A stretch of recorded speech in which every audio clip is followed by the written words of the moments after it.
Yo, what's up nga pala sa inyo mga boss? Nandito nga pala tayo sa garahe ni Mac Trevor. So, nandito nga tayo mga boss, kasama ko tong Honda Click 125 na version 2. Ginagamit ko sa pantrabaho sa paglalalamove. At ngayong araw mga boss, magpapalit tayo ng bearing mga boss sa transmission. Kasi nga sa loob ng isang taon mga boss, 52,000 kilometer na yung natatakbo niya. So, kailangan natin palitan. Paparinig ko sa inyo mga boss yung tunog ng bearing niya mga boss. Talagang ano na, may ingay na. Kailangan talagang palitan.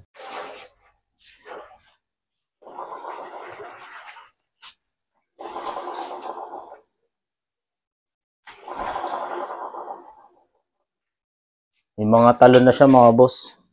Tumatalon na yung bearing niya sa tuwing papaikutin ko. Tsaka masyado nang matigas. So ito na yung mga boss yung ipapalit natin. 5 pirasong bearing to. Ang sukat niya mga boss pag sa mga naka Honda Click ito. 6202, 6201, tapos 6301, tapos 6302, tsaka isang 6204. 5 piraso yung mga boss. Tsaka bumili na rin ako ng gear oil para sa transmission. 2 piraso to mga boss, 60 ml. 100 ml.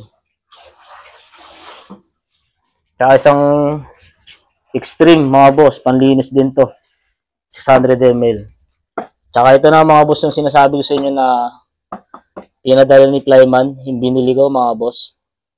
Special tools to na bearing puller. 595 to mga boss sa TikTok shop. Yan yung mga tools mga boss, naka-ready na rin.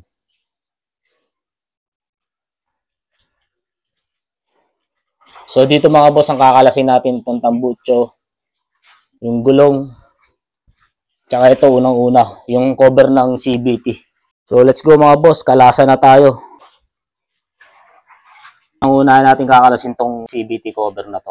Gagamitin yung tools mga boss, itong 8mm.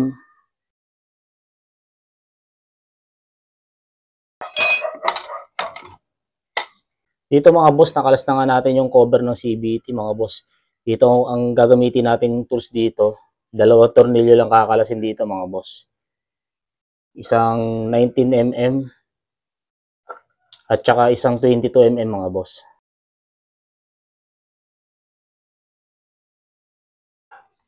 Yan na nga mga boss at natanggal na nga natin yung 2 tornilyo. Bali may washer yan mga boss. Tatabi natin yan. Tsaka itong isa may washer din to.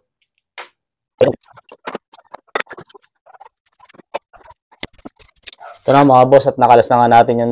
Kung susunod naman natin dito ito, kuha lang tayo ng number 5mm na Allen wrench, box type.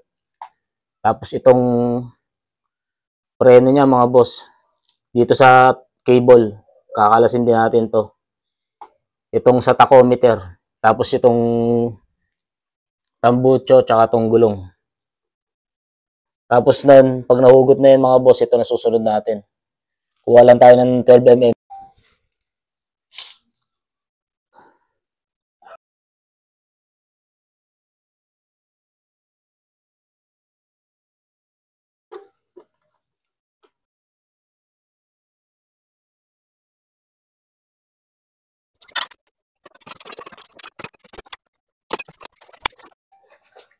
Next natin mga boss, itong tambucho. Yung 2 Gs doon, nakalas ko na ito. Sa mismong exhaust. Tapos ito, 14 ito. Sa 2. Tapos itong sa swing arm niya, yung bracket. 1, 2.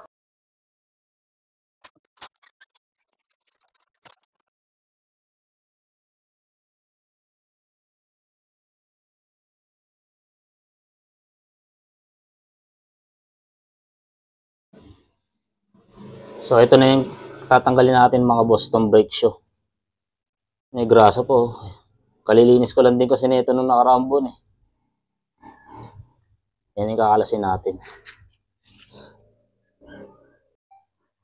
Ito na mga boss, kalas na. Kumuha na ako ng salaan mga boss.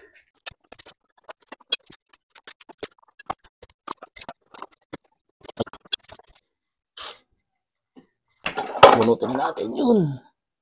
Laglag na nga.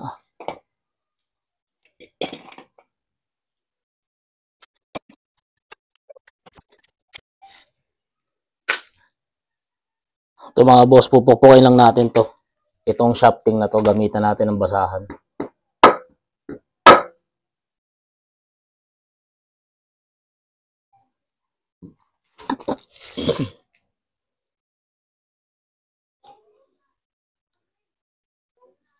Dito mga boss, sa shafting na to, itong bearing na to, ang ikakabit natin dito, ito 6204.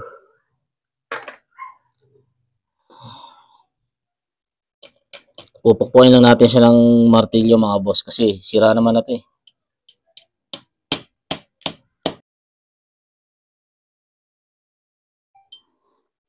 Nakalas na natin mga boss.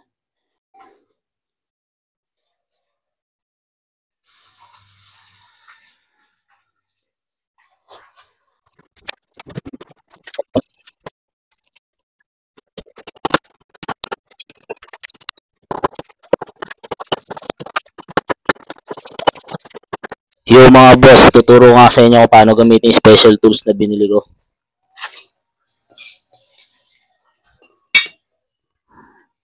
Ito yung gagamitin. Ito.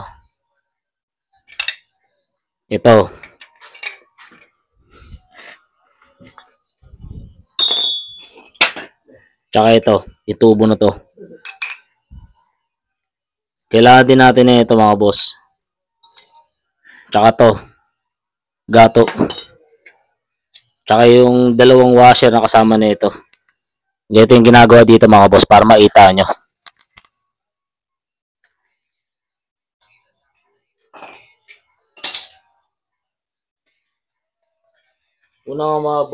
Una mga boss, lalagay nyo muna tong isang to dito sa pinaka inner ng bearing. Tapos itong mahaba na to, pasok nyo yan dito. Higpitan yan mga boss. Pag higpit nyo, huwag nyo masyadong sasagad. Sige, ito mangyari nyo. No? Ito yung tsura niya. Yung dulo na ito mga boss, kailangan hindi nyo pa sagad dito sa pinaka sahig ng bearing mga boss. Kasi mabubutas to dahil dito. Sa tip nito yung dulo niyan, matulis. Bali pag lumabas yan dito, mabubutas kaya kailangan tansyahan lang. Dito magiging itsura niyan. Nag-i-expand yan mga boss. Yan. Diba? Ayan yung huhugot dito sa bearing. Ayan yung magiging tagahila niya. Yan. Higpitan nyo lang yan.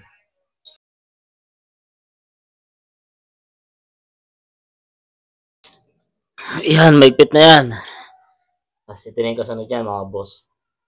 Ito.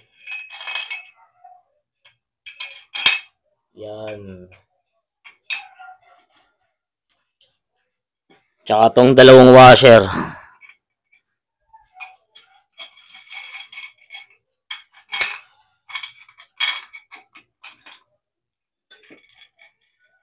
Ayan na siya mga boss. So kailangan dito ng tukod kasi medyo malaki-laki ulit yung yung bearing.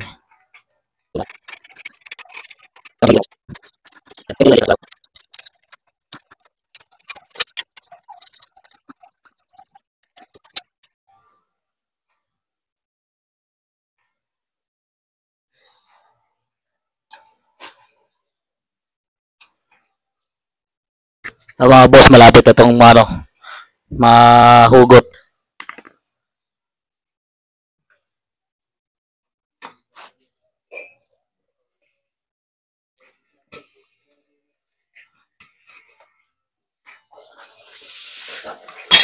Yun na.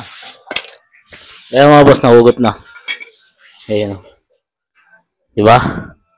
Kinakalawang no. Isa na lang yan mga boss eh. Kasi yung ito, yan, nakabit ko na yan. Yan, nakabit ko na yung iba. So ito yung mga pinalitan. Tapos ito na lang yung last na ikakabit ko. Yan, dito yan. Ano yan? 6202. Tapos 6201 yung sukat niya.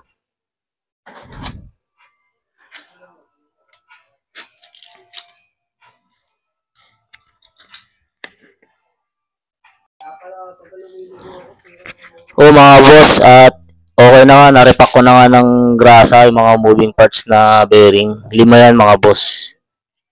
I-install na natin yan, yung mga boss. Ayun yung mga pinagpalitan mga boss yan, 5 piraso na yan. Ito, kakabit na natin ito. May gasket yan mga boss, kailangan di masira. Tapos ilalagay ko 2 gear oil. Bali ang palitan nito mga boss, 2 buwan bago ulit mapalitan ng gear oil. Tapos yung bearing mga boss, i-rate ko siya ng Japan brand din naman siya eh. Kaso tingin ko mas mahina to sa original na Honda na genuine. Mga nasa 6 months lang to mga boss, palit na ulit to. Kasi yung bearing niya mga boss hindi katulad ng sa stock. Ang lalaki ng bilog na ball bearing, lalaki. Kumpara dito, maliliit lang to mga boss. Pero goods na goods naman, wala na ingay na ito mga boss. Sureball ako. Pag naisalpa ko na yan. Install na tayo mga boss, let's go!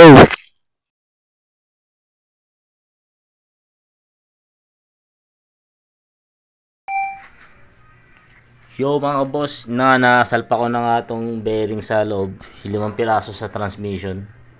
Nakakabit ko na rin lahat, di ko na napakita kasi nagmamadali na rin ako.